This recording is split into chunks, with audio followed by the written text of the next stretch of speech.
Rail worker Reginald Daniel was forced to drive himself to hospital after broken glass severed an artery and tendon in his arm.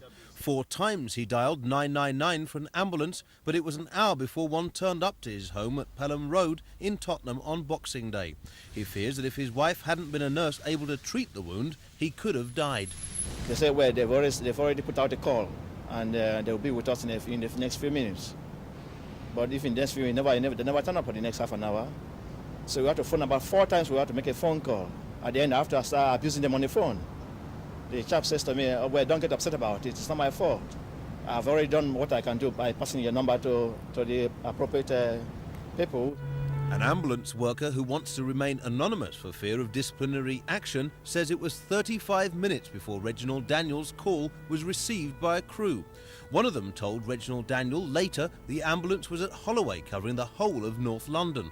Union officials say staff shortages are forcing ambulance crews to make life or death decisions. I'm quite clear, and I think the last 2 to 3 weeks has shown this, where people have died through either errors, through the lack of ambulances on the road in London, and through the lack of control officers in centre control.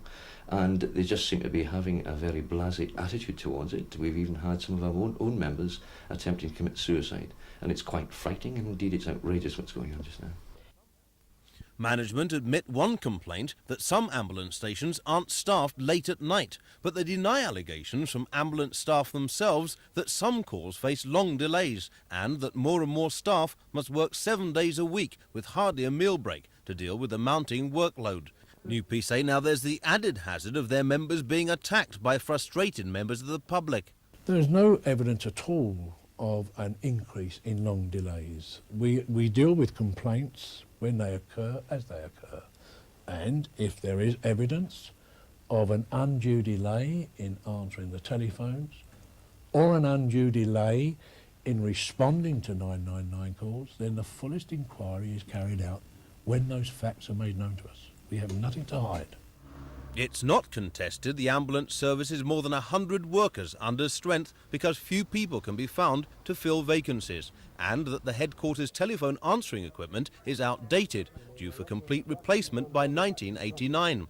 Today there were fresh claims from staff that specialist crews from Waterloo should have been first on the scene at the King's Cross fire, but they were held back.